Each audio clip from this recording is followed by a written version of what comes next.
बुलंदशहर के खुर्जा थाना क्षेत्र में मुंडा खेड़ा में गोश्त विक्रेता आकिल को पकड़ने के लिए पुलिस की टीम उनके घर गई थी। पुलिस ने आकिल को छत से नीचे फेंक दिया, जिससे इलाज के दौरान आकिल की जान चली गई। आकिल के मासूम बच्चे अपने पिता की मौत के चश्मदीद गवाह हैं। आकिल की पत्नी शहाना के मुताबिक आकिल कुरैशी यूपी के बुलंदशहर में कुछ गौहत्या मामले में आरोपी थे। 23 और 24 मई की दरमियानी रात को तकरीबन 1 बजे उनके घर पुलिस आई थी। उन्होंने कहा कि मैं छत पर थी, डर से कांप रही थी। मेरे सामने उन्होंने आकिल को लात मारी और छत से धक्का दे दिया। मेरे पापा को ऐसे गिरा है, पहले तो गए एक तो इधर हमारे घर के पीछे छत है ना, हमारे घर के पीछे छत है ना, उस पे को पुलिस वाले लेट गए,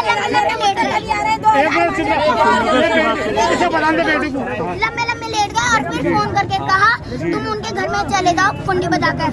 हमारे पापा और हमारी अम्मी एक साथ हमारे पापा और हमारी अम्मी सो रही थी और हम सब बच्चे छत पे सो रहे थे।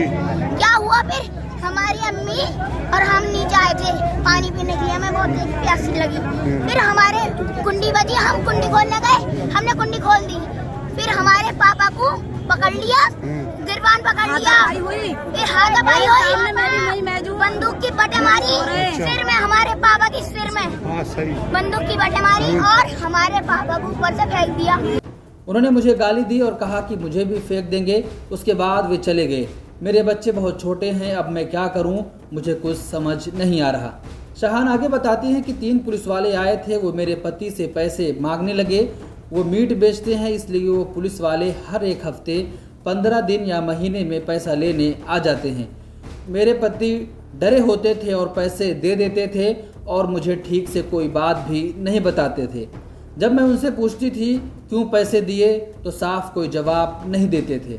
शहाना बताती हैं कि लॉकडाउन की वजह से खाने के लिए पर्याप्त पैसे नहीं थे और मीट की दुकान भी बंद थी। तो जब इस बार उन्होंने 5,000 रुपये मांगे तो मेरे पति ने कहा वो अगली सुबह दे देंगे। पुलिस वाले गुस्सा जाते हैं, उनका कॉलर पकड़ लिया और कहा कि पैसे अभी चाहिए। आकिल ने फिर वही बात दोहराई। उन्होंने आकिल को लात मारा और छत से नीचे फेंक दिया।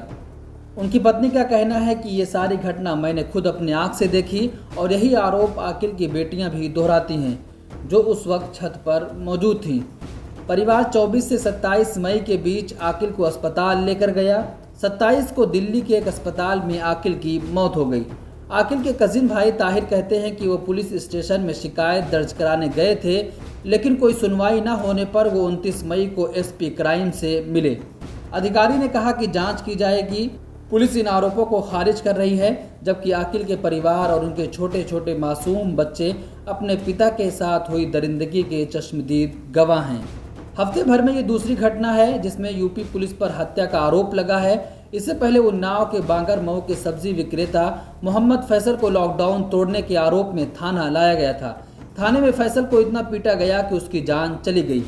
आपको याद होगा कि बीते वर्ष अमेरिका में एक काले समुदाय के जॉर्ज फ्लॉयड नामी शख्स की पुलिस कस्टडी में मौत होने के बाद पूरे अमेरिका में उबाल आ गया था। इस घटना पर शर्मिंदगी जाहिर करते हुए अमेरिकी पुलिस को घुटनों के बल गिरकर अपने देश की जनता से माफ़ी मांगनी पड़ी थी। लेकिन भारत में कस्टडियन किलिंग कोई एक घटना नहीं, बल्कि यहाँ घटनाओं के सिलसिले हैं। ये घटनाएं इतनी ज़्यादा दोहराई गई हैं कि अब सब सामान्य लगने लगी हैं। देश में अक्सर पुलिस सुधार की बातें होती रहती हैं, मगर ये बातें सिर्फ बातें ही हैं। पुलिस सुधार की सबसे ज़्यादा ज़रूरत अगर है तो उत्तर प्रदेश में है, क्योंकि इसी राज्य में पुलिस पर सबसे ज़्यादा कस्टडियन किलिंग के मामले दर्ज हैं। जैसे जैसे उत्तर प्रदेश में चुनाव नज़दीक आता जा रहा है, वैसे एक खास समुदाय को टारगेट करने की कोशिश की जा रही है। कभी उनके धार्मिक जगहों को निशाना बनाया जाता है, तो कभी उन पर झूठे आरोप लगाकर उनको पीट पीट कर मार दिया जाता है। जैसे जैसे उत्तर प्रदेश का चुनाव आ रहा है, वैसे ही उत्तर प्रदेश की राजनीति गरमाई जा रही है।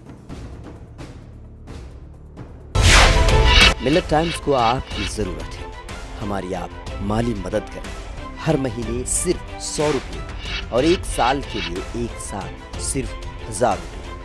रकम भेजने के लिए यहाँ दिए गए फ़ोन पे, गूगल पे और पेटीएम नंबर का इस्तेमाल कर सकते हैं।